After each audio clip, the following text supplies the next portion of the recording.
नमस्कार दोस्तों, परिवार कहानी मंच चैनल में आपका स्वागत है। आज की कहानी का नाम है बेटी का घर का पानी नहीं, बहू के घर का सब हजम। आखिर क्यों? लोग कहते हैं बेटी का घर का पानी नहीं पीना चाहिए, लेकिन वही लोग बहू के घर का सब कुछ मांग मांग कर खा जाते हैं। आखिर ये कैसा रिश्ता और कैसा न्याय है? गांव के उस बड़े से घर में हर रोज की तरह आज भी हलचल थी, लेकिन उस घर में एक अजीब सा नियम चलता था। बेटी का घर का पानी नहीं पीना और बहू के घर से जितना मिले सब अपना हक समझकर ले लेना। और इस नियम को सबसे ज़्यादा मानते थे घर के मुखिया राम किशन जी। राम किशन जी की एक बेटी थी पूजा और एक बहू साक्षी। पूजा जब भी मायके जाती तो राम किशन उसे सिर आंखों पर बिठाते। बेटी है हमारी, उसका घर पराया है, यहाँ आए तो उसे कुछ कमी नहीं होनी चाहिए। लेकिन दूसरी तरफ साक्षी, जो इस घर की बहू थी, उसके नियम बिल्कुल उल्टा था। साक्षी की कहानी शुरू होती है।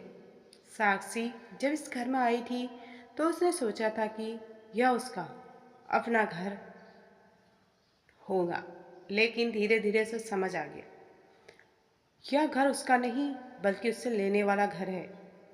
हर महीने जब साक्षी मायके से कुछ आता तो सास कहती है, देखो बहू, तेरे मायकलों ने क्या भेजा है, अच्छा है, काम आ जाएगा।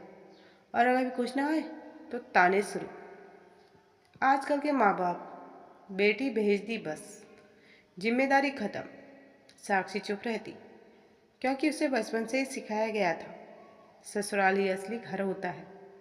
एक दिन हद पार हो गई। एक दिन पूजा मायके आई और आते ही बोली, माँ, इस बार ससुराल में फ्रिज खराब हो गया, नया लेना है। राम किशन जी तुरंत बोले, ले लो बेटी, जितना चाहिए ले लो, आखिर हक है तुम्हारा। साक्षी सब देख रही थी, लेकिन बात यहीं खत्म नहीं हुई। अगले दिन साक्ष ने साक्षी से कहा, बहू, तेरे मायके फ़ोन कर, बोल दे 50,000 रुपये भेज दे।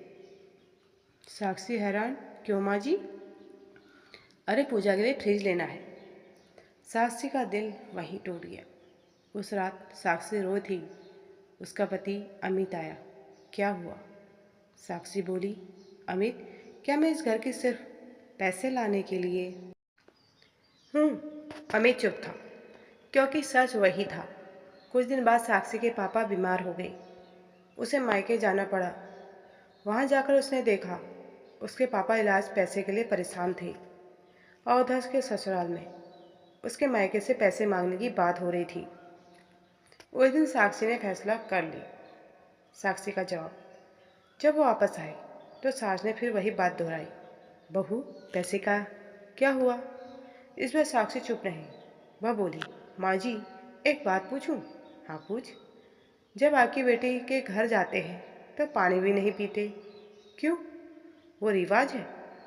और मेरे मायके से सब कुछ ले लेते हैं, वो कौन सा रिवाज है? पूरा घर सुन हो गया।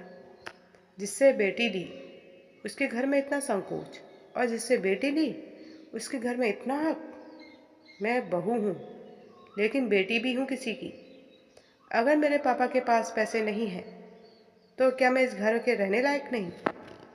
राम किशन जी की आंखें खुल गई। साक्षी की बात सुनकर पहली बार राम किशन जी चुप हो गए। उन्हें एहसास हुआ जिस रिवाज को वो सम्मान समझते थे वो असल में अन्याय था। राम किशन जी साक्षी के पास आए, बहू, आज तूने हमें आईना दिखाया है। आज के बाद न बेटी के घर जाने का संकोच होगा, न बहू से कुछ मांगने की जरूरत। आज से तू सिर्फ बहू नहीं, हमारी बेटी है। साक्षी की आंखों से आंसू बह रहे थे, लेकिन इस बार दर्द के नहीं, सम्मान के थे। रिश्ते हक से नहीं, बराबरी और सम्मान से चलते हैं। बेटी और बहू में फर्क करना सबसे बड़ा न्याय है।